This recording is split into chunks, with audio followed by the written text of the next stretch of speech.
नमस्कार दोस्तों यूँ तो संडे का ये वक्त होता है हमारे ख़ास कार्यक्रम खोखले सितारे का। पर मैंने आज सोचा कि खोखले सितारों के बारे में बहुत बात होगी। बहुत खोखले सितारे हमने आपको दिखा दिए और आप सब भी जानते हैं खोखले सितारों की भरमार है। तो मुझे लगा आज खोखले सितारों की जगह असली सितारों की बात की जाए। कुछ ऐसों लोगों की भी बात की जाए जो सच में कोई दिल का हीरा है तो कोई काम का हीरा है, कोई अपने कैरेक्टर का हीरा है। तो ऐसे लोगों की बात क्यों ना की जाए, ऐसे लोगों को अपना मंच क्यों ना प्रदान किया जाए। तो इसलिए मैंने कहा कि आज बात करेंगे असली सितारों की। और जब शुरुआत अगर असली सितारों की करनी हो तो फिर आपसे बेहतर कौन है।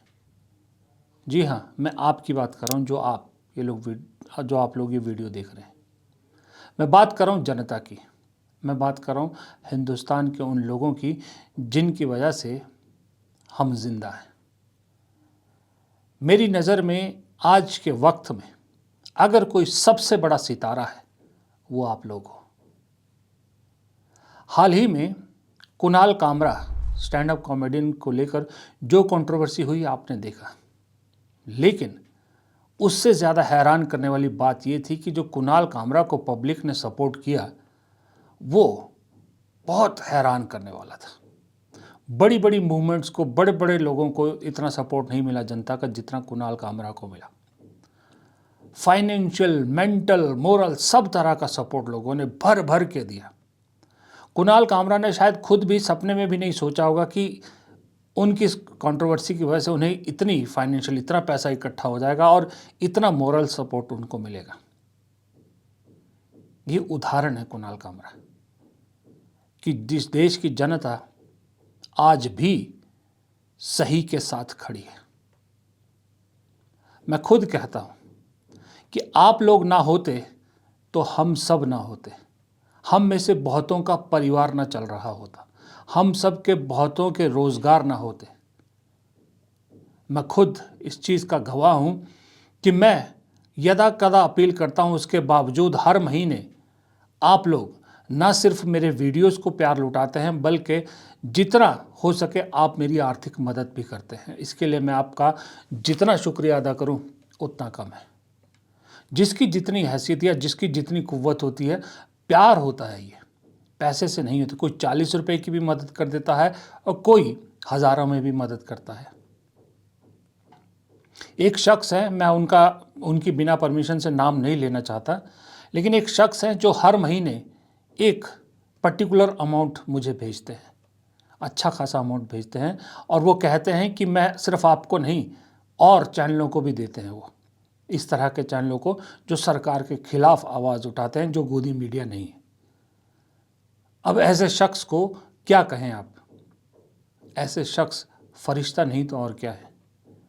अगर वो शख्स जिनकी मैं बात कर रहा हूँ समझ गए होंगे, अगर आप देख रहे हैं ये वीडियो तो आपको दिल से सलाम है और आपको दिल से शुक्रिया है, न सिर्फ मेरी तरफ से बल्कि उन सभी की तरफ से जिनकी आप मदद करते हो। कुछ और शख्स हैं जो जब हो सके 40 रुपये मुझे ज़रूर भेजते हैं। उनका वो 40 रुपया मेरे लिए 40 लाख से भी ज़्यादा बड़ी कीमत रखता है, क्योंकि उस 40 रुपये में आपका प्यार और आपका सपोर्ट साथ होता है। अगर आप सपोर्ट नहीं करते तो इस देश की हालत बद से बदतर हो जाती, क्योंकि इस देश में अगर ये मौजूदा सरकार किसी को हरा नहीं पाई है तो वो है आप लोग। कोई भी पार्टी, कोई भी नेता ये सरकार आराम से तोड़ देती है, हरा देती है, कमज़ोर कर दी है। कांग्रेस या विपक्ष उठने की लाख कोशिश करता है, लेकिन हर बार उसको दबा दिया जाता है किसी न किसी तरीके से। बहुत तरीके हैं सरकार के पास उनको दबाने के लिए, लेकिन जनता की आवाज़ दबाने का सरकार के पास कोई तरीका नहीं है।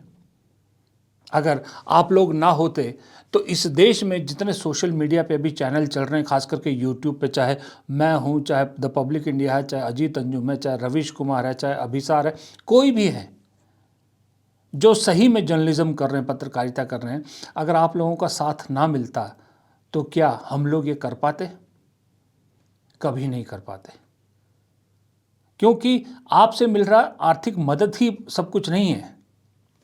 आप लोग जो हमें सपोर्ट करते हैं, हमें सब्सक्राइब करते हैं, हमारे प्रोग्राम्स को देखते हैं, वो एक बहुत बहुत अहम चीज़ है।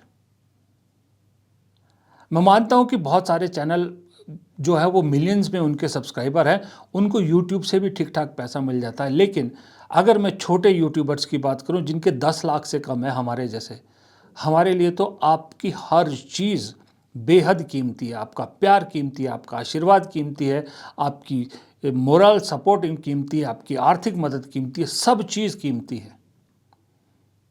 मुझे कोई शर्म नहीं है ये एक्सेप्ट करने में कि आप लोगों की वजह से ना सिर्फ मेरा घर चलता है बल्कि मेरी टीम का घर चलता है। हर एक यूट्यूबर चाहता है कि एक छोटी सी टीम रखे ताकि आपको अच्छी क्वालिटी का जो है वो कंटेंट दे सके। इसके लिए वो आपके प्यार और सपोर्ट की चाहत रखता है और उसी बदले में आपके साथ ईमानदारी से काम भी करना चाहता है। अब अगर घर बैठे, मैं जैसे करता था, बहुत सारे करते, घर बैठे मोबाइल पे बैठ के रिकॉर्ड करके एक वीडियो रोज़ डाल के थोड़ा बहुत मैं भी गुजारा कर सकता था और भी कर सकते थे, लेकिन नहीं। अगर आप हमें इतना प्यार और वो दे रहे हैं, सपोर्ट दे रहे हैं, तो हमारी भी ये जिम्मेदारी है कि हम आपको सही कंटेंट और बढ़िया क्वालिटी का कंटेंट दें। ये जिम्मेदारी हमारी है। आपका प्यार हमारे ऊपर एक जिम्मेदारी भी डालता है। आपका प्यार, आपका सपोर्ट हमें इस चीज़ पे रोज़ याद दिलाता है कि आपको अपना पत्रकारिता धर्म निभाना है। रोज़ जो मैं बता रहा हूँ आपको, बहुत सारे गोदी एंकर, गोदी चैनलों के बड़े बड़े स्टार, हम लोगों ने एक साथ करियर स्टार्ट किया। बहुत से मेरे दोस्त हैं, आज की डेट में करोड़ों रुपया ले रहे हैं वो चैनल से। मैं हैरान हूँ, जब मैंने अपना करियर शुरू किया था तो एक फ्रेश रिपोर्टर के तौर पे मुझे ट्रेनी रखा गया था। ट्रेनी के बाद जब मैं रिपोर्टर बना तो मुझे सबसे पहले कोई पॉलिटिकल बीट दी गई। एक रिपोर्टिंग में एक पॉलिटिकल बीट दी जाती है रिपोर्टर को कि आप ये कवर करोगे, आप ये कवर करोगे, ये कवर करोगे। तो मुझे कांग्रेस दी गई और आपको मालूम है कांग्रेस बीट में मेरा सीनियर कौन था? मेरा सीनियर था सुधीर चौधरी। और उस वक्त जो कांग्रेस के बारे में नॉलेज थी सुधीर चौधरी की, वो देख के मैं हैरान रह गया था। सीखा था मैंने उनसे, लेकिन बाद में वही सुधीर चौधरी क्या से क्या हो गया ये मुझे आज भी यकीन नहीं हो पा रहा। और वो सुधीर चौधरी जब हमने शुरुआत की थी तो सैलरी में जितना डिफरेंस था हमारे, आज उस डिफरेंस को कई 100 गुना कर लो, सुधीर चौधरी वहाँ पहुँच गया। जो अब ताज़ा सुना है कि दूरदर्शन 15 करोड़ रुपया सालाना उनको देने वाला है। लेकिन उनमें और हम में ये फ़र्क है, हमारी आत्मा ज़िंदा है, उनकी आत्मा मर चुकी है। वो अपने देखने वालों को की तरफ जवाबदेही नहीं रखते, वो उनका बेवकूफ़ बना रहे हैं, उन्हें पागल बना रहे हैं। लेकिन हम कोशिश करते हैं कि हम ईमानदार रहें। इसलिए मैंने कहा ना कि ये लोग हमें कहते हैं कि भिखारियों की गैंग, कभी कहते हैं राज दरबारियों की गैंग, हमें कहते हैं कि लोगों से भीख मांग मांग के तो घर चलाते हैं अपना। हाँ, चलाते हैं भाई, मुझे ये कहने में कोई शर्म नहीं आती। हाँ, हम चलाते हैं, हम लोगों से मांग के घर चलाते हैं। लेकिन लोग जो देते हैं ना हमें, वो सिर्फ पैसा नहीं देते, उसके साथ प्यार भी देते हैं। इन लोगों को प्यार मिलता है, इन लोगों को व्यूज़ मिलते हैं, लेकिन साथ में गालियाँ ज़्यादा मिलती हैं। जिनकी ये चाटुकारिता करते हैं वो खुद इनको मुंह नहीं लगाते। अरे हम तो कहीं जाते हैं, हमारे सब्सक्राइबर मिलते हैं तो इतने प्यार से मिलते हैं कि मानो कई सदियों के बिछड़े मिले हों। फ़ोन आते हैं, व्हाट्सएप कॉल आती है, मुझे मैसेजेस लोग भेजते हैं, अपना जो है वो प्यार उमेड़ते हैं। कमेंट बॉक्स में देखिए, मैं इसलिए आपसे हमेशा कहता हूँ कमेंट बॉक्स में कमेंट ज़रूर किया कीजिए, क्योंकि मुझे उस कमेंट में जितना प्यार आप लोग, आशीर्वाद जितना देते हैं ना, वो मैं सोच भी नहीं सकता था ज़िंदगी में। एक शख्स का कमेंट मुझे अच्छी तरह से याद है। उन्होंने, वो यूट्यूब पे तो मेरे साथ हैं ही सब्सक्राइबर, उन्होंने फेसबुक पे भी मुझे फॉलो किया और मैंने एक फ़ोटो डाली है सिर्फ, और उसमें उन्होंने कमेंट लिखा कि आपकी फ़ोटो देख के ज़िंदगी जीने की प्रेरणा मिलती है। मैंने कभी ज़िंदगी में नहीं सोचा कि ऐसा भी कोई फ़ोटो इम्पैक्ट कर सकता है। तो ये सब चीज़ें अगर सुधीर चौधरी या दूसरे सोचें कि उन्हें मिलेगा, नेक्स्ट टू इम्पॉसिबल। अब उन्हें दूसरा ही जन्म लेना पड़ेगा। इसलिए मैंने ये सारी बात आज इसलिए की कि कुणाल कामरा का इंसिडेंस मुझे ये सारा याद दिलवा गया, मुझे मजबूर कर गया इन सब पे बात करने के लिए। देखिए, कल किसने देखा कल क्या होगा, मुझे नहीं मालूम। कल को देश में सत्ता बदल जाए या कल में कुछ चीज़ें हो जाए तो हम में से भी, यूट्यूबर में से बहुत सारे लोग बदल सकते हैं। मैं किसी की गारंटी नहीं दे सकता, लेकिन मैं इतना अपनी गारंटी ज़रूर दे सकता हूँ कि मैं आज भी ईमानदार हूँ, कल भी ईमानदार रहूँगा और उसके अगले दिन भी ईमानदार रहूँगा, क्योंकि आप लोग मेरी तरफ ईमानदार हैं। लेकिन यकीन मानिए, मोटे तौर पर ये सब लोग ईमानदार रहेंगे, क्योंकि सीधी सी बात है, मैं तो छाती ठोक के कहता हूँ कि हाँ, मैं बीजेपी से सवाल पूछता हूँ। मैं छाती ठोक के कहता हूँ कि हाँ, मुझे बीजेपी पे ना पॉलिसी पसंद आती है, ना उनकी कुछ और चीज़ पसंद आती है। लेकिन हैरानी आपको ये जानकर होगी कि बीजेपी के अंदर मेरे कुछ बहुत अच्छे दोस्त भी हैं, लेकिन वो दोस्त दोस्ती तक है। जब बात पार्टी पॉलिटिक्स की, पार्टी नीतियों की आती है, मैं उनसे कतई सहमत नहीं होता। यहीं जहाँ से मैं रिकॉर्ड कर रहा हूँ, हिमाचल में, एक बीजेपी के बड़े नेता और काफ़ी लर्नर्ड नेता, जो बहुत पढ़े लिखे हैं, जो जिनसे बात करो आधा घंटा तो आपको लगेगा कि किसी पढ़े लिखे इंसान से आप बैठ के मज़ा आया डिस्कशन का, उस तरह के बीजेपी के नेता हैं। वो मेरा हर प्रोग्राम देखते हैं, मुझे मालूम है वो ये वीडियो भी देख रहे हैं। लेकिन मजाल है कि कभी उन्होंने मुझे ये कहा हो कि चौहान साहब आपने ये गलत किया, या ऐसा क्यों कर रहे हैं, या मुझ पर कोई ठप्पा लगाया। वो डिस्कस करते हैं, वो फॉलो करते हैं जो मोदी जी कहते हैं कि क्रिटिसिज्म अच्छा होता है। जी हाँ, मोदी जी या वो तो नहीं मानते, लेकिन मेरे वो दोस्त ज़रूर मानते, वो क्रिटिसिज्म को अच्छा मानते, और वो कहते हैं कि अगर बीजेपी को, हमारी पार्टी को मजबूत होना है तो ये क्रिटिसिज्म हमें लेना चाहिए, आपके क्रिटिसिज्म से हमें कुछ सीखना चाहिए और अपनी गलतियों को दूर करना चाहिए। ऐसे होना चाहिए नेता। इसलिए काफ़ी दोस्त भी हैं बीजेपी के अंदर, लेकिन पॉलिसीज़ के साथ बिल्कुल सहमत नहीं, और ये मुझे कहने में कोई दिक्कत नहीं है। लेकिन क्या कोई गोदी एंकर में हिम्मत है ये कहने की कि हाँ, मैं गोदी एंकर हूँ, मैं बीजेपी की जो है वो बात पे अंधविश्वास करता हूँ, मैं विपक्ष को पसंद नहीं करता, मैं विपक्ष को स्पेस नहीं दूंगा? क्या किसी गोदी एंकर में कहने की हिम्मत है? नहीं है।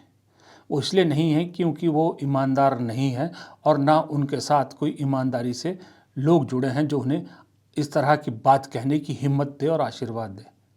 हमारे साथ है, हमारे साथ आप लोग हैं।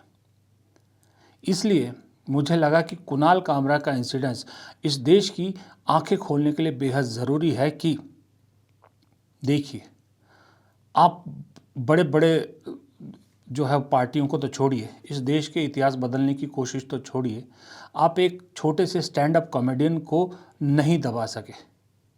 आपने उसको अकेला जानकर उसे कॉर्नर करने की कोशिश की तो इस देश की जनता उसके साथ खड़ी हो गई।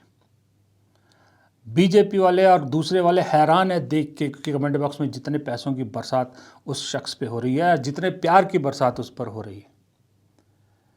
अगर आप लोग नहीं होते तो जो आज हम प्रेस इंडेक्स में पूरी दुनिया में 159 प्लेस पर 180 देशों में, शायद हम 180 नंबर पे होते। आप लोग हो तो हम 159 पे अटके हुए हैं। सोचिए, अगर नहीं होते, सपोर्ट आपका नहीं होता, या फिर ये प्लेटफॉर्म, यूट्यूब जैसा प्लेटफॉर्म या सोशल मीडिया प्लेटफॉर्म नहीं होता, तो आप तक तो कोई खबर भी ना पहुंचती, आपको तो ये भी ना पता लगता इस देश में क्या हो रहा। सोचिए, आपको मतलब आप वाले में मैं अपने आप को भी इंक्लूड कर रहा हूँ, आप मतलब जनता, क्योंकि ये जनता ने इस प्लेटफॉर्म को पसंद किया, इस प्लेटफॉर्म पे हम जैसे लोगों को जगह दी, हम जैसे पत्रकारों को जगह दी। इसलिए आज भी थोड़ी बहुत पत्रकारिता जिंदा है। लेकिन एक दुख ज़रूर है मुझे, जिसके लिए मैं आप सबसे माफ़ी भी मांगना चाहूँगा। वो ये कि इस सोशल मीडिया प्लेटफॉर्म का मिसयूज़ भी बहुत हो रहा है। बहुत सारे ऐसे लोग अपना न्यूज़ चैनल या कुछ भी मतलब पत्रकार बन के बैठ गए हैं, जिन्हें दरअसल पत्रकारिता का पौ भी नहीं मालूम, जिनका पत्रकारिता से कोई दूर दूर तक वास्ता नहीं है। ये तो हम राष्ट्रीय मुद्दों पे बात कर रहे हैं, आप क्षेत्रीय जगह पे देखिएगा, ऐसे ऐसे चैनल खुल गए हैं शहर में, गलियों में, जहाँ पर 10 पास नहीं है, वो जिन्हें मालूम भी नहीं है कि पत्रकारिता में होता क्या है। ये ज़रूर हो गया है। यहाँ पर एक सेल्फ रेगुलेटरी तो हिंदुस्तान में होता नहीं है। कोई एक ऐसा चेक चाहिए कि भाई जो पत्रकारिता कर रहा है वो सच में पत्रकारिता की एक प्रॉपर कम से कम एक डिग्री डिप्लोमा कुछ तो हासिल किया हो उसने। हर कोई जिसके हाथ में मोबाइल है वो पत्रकार नहीं हो सकता। हर कोई जिसके घर में गन है वो देश का रक्षक नहीं हो सकता। हर कोई जिसके पास गाड़ी है वो रेसिंग कार वाला ड्राइवर नहीं हो सकता। हर कोई जिसके घर में स्टेथोस्कोप है वो डॉक्टर नहीं हो सकता। तो अगर नहीं हो सकता तो फिर पत्रकार कैसे हो सकता है? जिसके पास भी मोबाइल है वो पत्रकार कैसे हो सकता है? और मिसयूज़ होता है।